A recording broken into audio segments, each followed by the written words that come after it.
চিল্লা মালদে। বরবাদ টিজার নিয়ে শোরগোল, শাকিব খানের বিধ্বংসী রূপে মুগ্ধ দর্শক।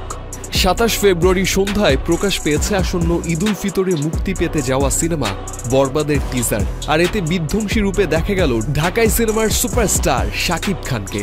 এমন লুকে, এমন স্টাইলে শাকিবকে আগে কখনো দেখেননি দর্শকরা।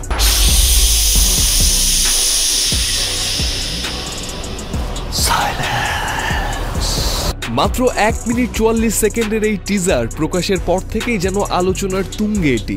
শাকিব খান এদিকে যেমন নিজের ক্যারিশমা দেখিয়েছেন, অন্যদিকে ওপার বাংলার জনপ্রিয় অভিনেতা যিশু সেনগুপ্তর উপস্থিতি নতুন মাত্রা যোগ করেছে। আর প্রিয়তমার পর এবার ইদিকা পাল আবারও শাকিবের বিপরীতে অভিনয় করেছেন, যা দর্শকদের জন্য বাড়তি চমক। টিজার দেখে অনেকেই বলছেন এটি বলিউড বা দক্ষিণী সিনেমার মতোই গ্র্যান্ড লাগছে। ভায়োলেন্স থেকে রোমান্স, সবকিছুতেই শাকিব এক নতুন রূপে ধরা দিয়েছেন। তার নীল চোখ, এক্সপ্রেশন, মার্কাটারি অ্যাকশন সব মিলিয়ে পর্দা কাঁপাতে আসছেন ঢালিউড কিং। এই সিনেমার মাধ্যমে পরিচালক মেহেদী হাসান হৃদয় প্রথমবার সিনেমা নির্মাণ করছেন, কিন্তু তার কাজ দেখে মনে হচ্ছে প্রথম ছবিতেই ছক্কা হাঁকাচ্ছেন।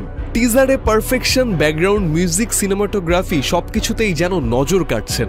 শাকিব খানের এই নতুন লুক কি ঢালিউডের নতুন এক অধ্যায় শুরু করবে?